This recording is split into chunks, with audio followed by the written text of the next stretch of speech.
Finally আজকে রিমিক্সের RL-LF31 মাইক্রোফোনের unboxing করব এবং এটাতে কি কি সুবিধা রয়েছে এবং এই মাইক্রোফোনটার প্রাইস কত, এটা কিভাবে ইউজ করতে হয়, সম্পূর্ণ ডিটেলস আজকে আপনাদের মাঝে আমি কথা বলবো।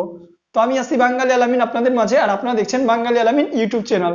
তো শুরুতেই আমরা রিমিক্সের এই মাইক্রোফোনটি আনবক্সিং করব, দেখবো এটাতে কি কি রয়েছে। তো আমরা দেখি এটা প্যাকেটের গায়ে কি লেখা আছে। তো দেখেন এখানে লেখা আছে যে রিমিক্স লাইফ, তারপর দেখেন এখানে লেখা আছে যে রিমিক্স এর আসল এবং অনুমোদিত পণ্যের পরিবেশক। এই যে এটাতে আপনার তাদের ওয়ারেন্টি মেয়াদ দেওয়া আছে সেপ্টেম্বর 2021, সেটাতে আপনার মূলত ওয়ারেন্টি আছে।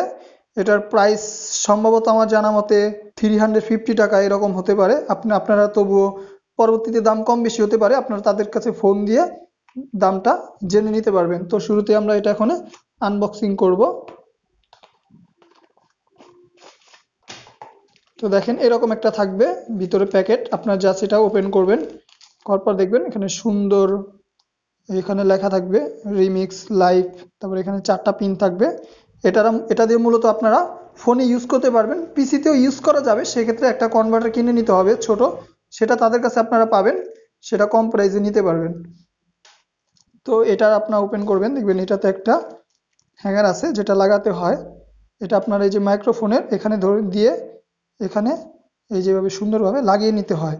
পরে এটা আপনারা আপনাদের কলারে লাগিয়ে আপনারা রেকর্ড করতে পারবেন।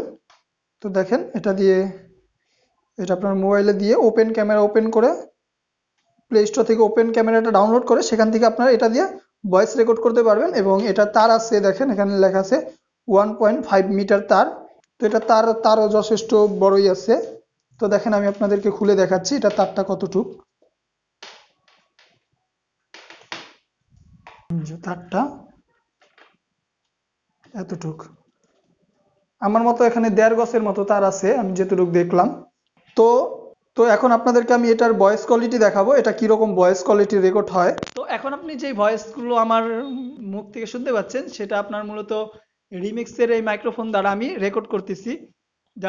যাদের প্রাইস মূলত অনেক কম, যারা হাজারের উপর প্রাইসে বয়া এমন মাইক্রোফোনটা কিনতে পারেন না, সেটা কিন্তু বেস্ট, বাট এটাও বেস্ট। এটাতে যা শুধু মোবাইল ইউজ করতে পারবেন, পিসিতে ইউজ করার জন্য একটা কনভার্টার ইউজ করতে হবে।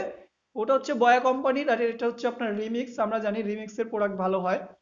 তো এখন আমি আপনাদের একটা হিস্টোরি বলি, যেটা আপনারা দেখেন যে এটার কিরকম ভয়েস কোয়ালিটি কভার কিরকম করে এবং সাউন্ড কোয়ালিটি কিরকম হয়। তো আমি যে হিস্ট্রিটা বলবো সেটা কিন্তু সত্য না, জাস্ট এটা একটা বানানো আপনাদের বোঝানোর ক্ষেত্রে যে মাইক্রোফোনটা কিরকম কাজ করে। 2008 মাসটা ছিল ফেব্রুয়ারি 5 তারিখ, আমার এক কাজিন মারা যায়। তো আমি মাগরিবের নামাজ পড়ে কবরখানায় আমার কাজিনের কবরটা জিয়ারত করতে যাই। সবাই বলে সেই সময় কবরখানায় যাওয়াটা ঠিক নয়। তো আমার জন্য সময়টা ফেব্রুয়ারি, যেহেতু সন্ধ্যা বেশ আগে হয়ে গিয়েছিল। এটা ছিল আমাদের পঞ্চম রাত। আমাদের মহল্লায় একটা বড় কবরখানা ছিল, সেখানে কিছু ছিল সাবলেন এবং কিছু ছিল অসাবলেন, যেগুলো দিয়ে কবরের কাছে পর্যন্ত গিয়ে কবরকে জিয়ারত করে আসা যায়। আমার কাজিনের কবরটা ছিল একদম ভিতরে, একদম পশ্চিম কোণার দিকে। আমি যখন জিয়ারত শেষ করে আমার কাজিনের স্মৃতি নিয়ে ফিরে আসছিলাম, হঠাৎ কান্নার শব্দ। আমি যত এগোচ্ছি কান্নার শব্দটা যেন ততই আমার কানের কাছে এসে পৌঁছচ্ছে। আমি অবাক হচ্ছি এই জন্যে, কান্নাটা মেয়ের, এত রাতে মেয়ে এই সময় কেন কাঁদবে।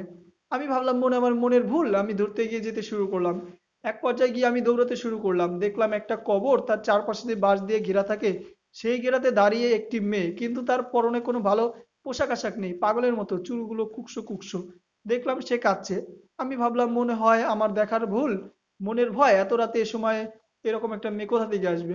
তো আমি দূর থেকে যেতে শুরু করলাম, এক পর্যায়ে গিয়ে আমি দৌড়াতে শুরু করলাম। দৌড়াতে দৌড়াতে একটি লোকের সাথে গুঁতো খেলাম। লোকটি বললো, কি ব্যাপার, আপনি এভাবে হাঁটছেন কেন? আমি বললাম, না, একটা কান্নার শব্দ শুনতে পাচ্ছেন না? সে বলে, কই না তো। আমি বললাম, হ্যাঁ, একটা মেয়েকে দেখলাম। আমি ভাবলাম যারা কবরখানায় যারা কবর খুঁড়ে তাদের মধ্যে কি একজন হবে হয়তো।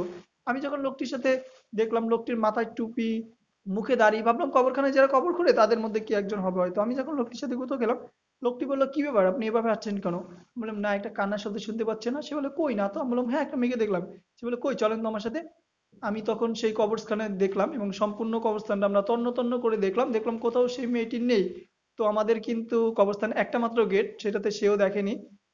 বাট আমি পিছনে তাকিয়ে বললাম, কেন ভাই, আমি তো দেখেছিলাম। হ্যাঁ ভাই, আমি তো দেখেছিলাম। তত এখানে দেখলাম যে লোকটা আমার দিকে কিভাবে লাল দৃষ্টিতে তাকিয়ে রয়েছে।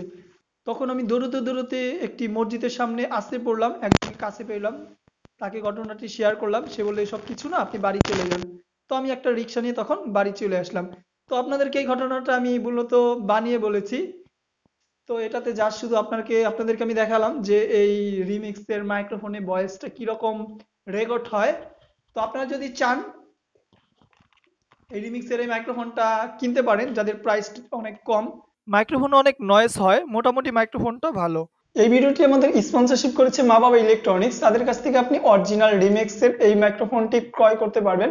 তাদের ফোন নাম্বার এবং দোকানের অ্যাড্রেস ভিডিও ডিসক্রিপশন লিঙ্কে দেওয়া থাকবে। তাদের সাথে আপনি যোগাযোগ করে এই মাইক্রোফোনটি অরিজিনাল ভার্সন কিনতে পারবেন। তো এই ছিল মূলত আজকের টিউটোরিয়াল বন্ধুরা। দেখা হবে নেক্সট কোনো ভিডিওতে। ততক্ষণ ভালো থাকবেন, সুস্থ থাকবেন। আল্লাহ হাফেজ বন্ধুরা।